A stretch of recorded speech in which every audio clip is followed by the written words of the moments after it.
Hello, everybody.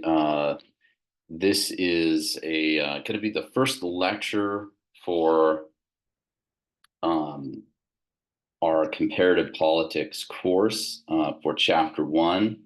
So my hope is that students will have read chapter one prior to listening to this lecture, or if you're reading along and you're wanting to sort of have smaller steps in your reading in chapter one to get through it, and you just do it in sections. Maybe it's 5 or 10 pages every day. That's completely fine. This is an online class, and so it will be up to the discretion of the students to sort of figure out how fast they want to go through the material, the days and times of their choosing, in terms of getting through the material, particularly the reading. It is a lot of reading, and although this new OER textbook, open resource textbook, is much shorter than many of the other textbooks that I've used in the past to teach this course. Um, and so let's just kind of go ahead and get started here with chapter one. Let me move. I don't know. I will just be recording my lectures with capturing the screen here so that students can kind of hopefully grasp the points and the topics a little bit better. But to kind of kick things off, we have to recognize, or at least acknowledge, the fact that we have these two related subfields. This course is comparative politics. And so what does that mean? That means the study and comparison of domestic politics across countries. And so that means you're covering, regime types. You're looking at the economics of a country. You're comparing different, goods and services that countries offer to one another. You're sort of categorizing countries and putting them into baskets, if you will. And you're going inside of the country to look at what's taking place in their domestic sphere, right? International relations, slide notes here that it's the study of relations between countries. But I think, students of international politics or global politics, whichever flavor you prefer, kind of have a little bit of a distorted view on what is the study of comparative politics. I think we understand that pretty well. But IR is more than just the study of relations between countries. It really has to do with international relations, political theories, realism, liberalism, constructivism, etc. And so we're not going to get into any of that, but each one of those schools of thought has a different way of looking at the world and can be applied to how countries make decisions on going to war, keeping peace, ramping up nuclear weapons, um, creating a blockade, invading another country, as we've seen with Russia invading Ukraine, that sort of thing. And so, international relations, to me, a big component of that is IR theory of realism, constructivism, and liberalism. But we're not going to get into that. I just want to make that distinction, and I want to make sure that that's clear for students in this course. Our main focus, again, is looking at regime types, economics, going into the domestic politics of countries, and really trying to sort out what's going on in the real world with these places when we're out here in, or well, wherever you are. This course is being taught for Butte Community College. And so here in Butte County, we're trying to make a sense of the world, of countries that are thousands of miles away with, rapidly changing political landscapes. So let's go ahead and get into things. Well, I've kind of covered this, right? What is comparative politics? Why or how is it studied? Okay, core comparative concepts, politics. In any given situation, we have a struggle that's taking place. And generally, it's the form of a power struggle where that will, sort of give rise to one or more people or persons that have the ability to make decisions for a larger group. That's us, a society, right? They're passing, legislation that affects families, it affects individuals, and it affects a lot of different age groups. Children are mostly, taken out of that equation unless we're talking about in the American context, our K-12 education policy, and we have this thing called federalism in politics too, right? But it's really the divvying out of resources. A lot of times in an IR class, you're going to hear a term of, zero sum game, where the pie isn't really expanding necessarily. It's finite. And so, how are we going to divvy up these resources? Now, Machiavelli has said a lot about power. Um, Really, it's the ability to make somebody do something that they otherwise might not do, having power over somebody. Some might say that it's coercive. You're in, as the slide here, bullet point says, the ability to influence others or impose one's will on them. And at the backdrop of politics and power, we really can't talk about one without having the other, is institutions.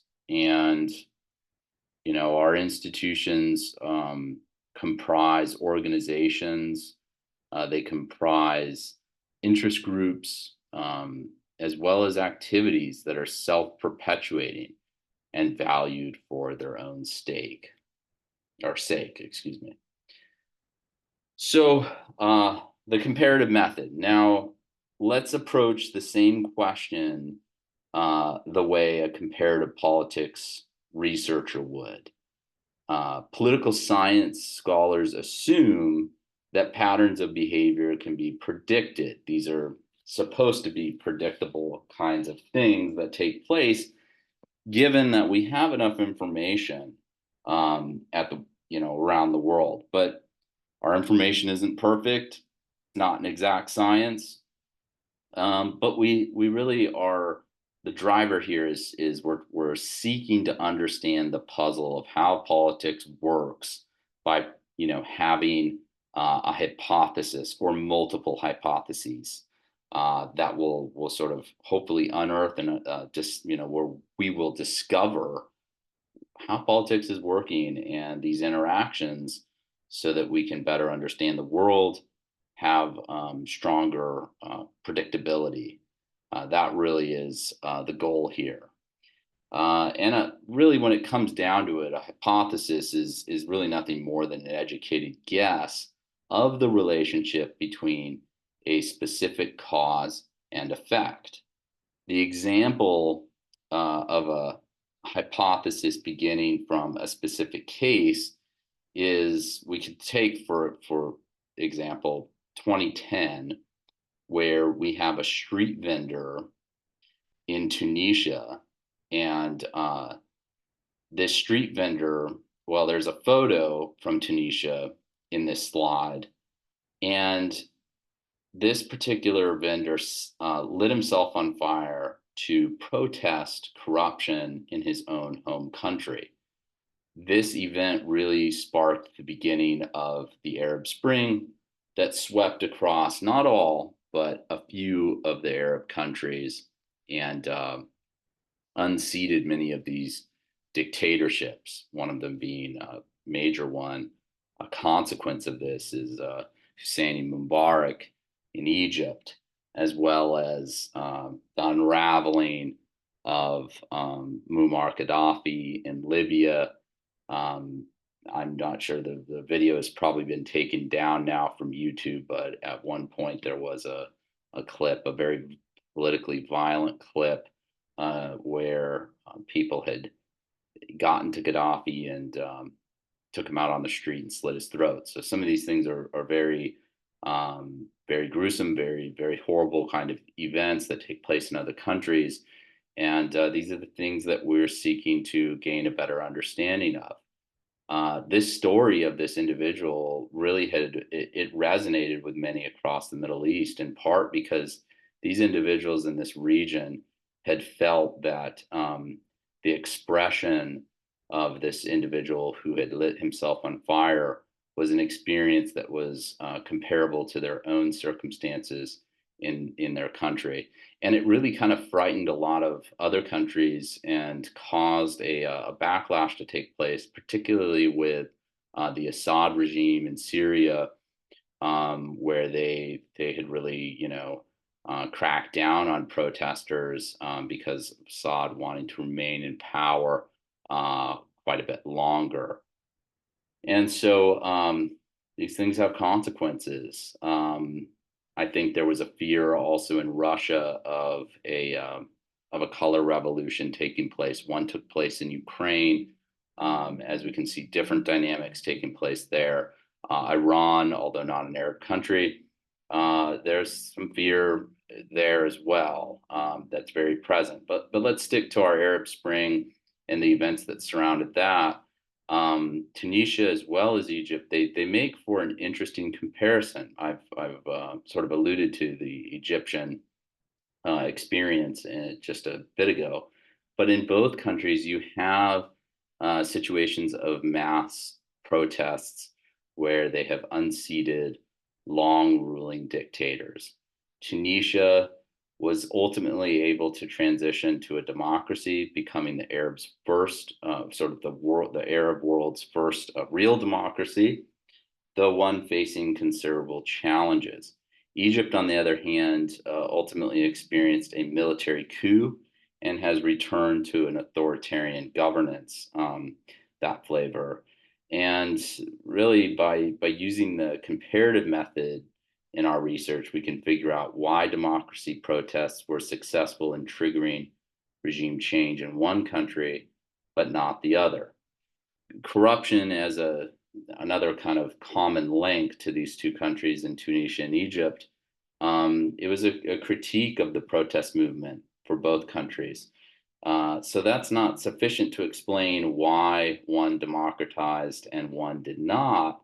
But instead, we might want to argue that the relative size of the military in each society, we might want to look at that. Tunisia had a weak military, whereas Egypt had a very strong, more entrenched military. When democracy fell in Egypt, it fell to a military coup. So we might want to hypothesize that states with more entrenched military power are less likely to democratize, which we can then test in other countries. So we're going to come back to this and how it can be done using qualitative methods. But first, we need to cover a few key terms regarding the scientific method and how it applies to political science research. So, to develop and test a hypothesis, remember this is our educated guess of the relationship between a specific cause and an effect. Comparative politics researchers may rely on inductive or deductive reasoning. With inductive reasoning, we begin with a case. For instance, this could be a single country study. And then we use that information to generate hypotheses that we can then kind of look at or use in future studies. This type of work can be very powerful when we're exploring a topic we know very little about.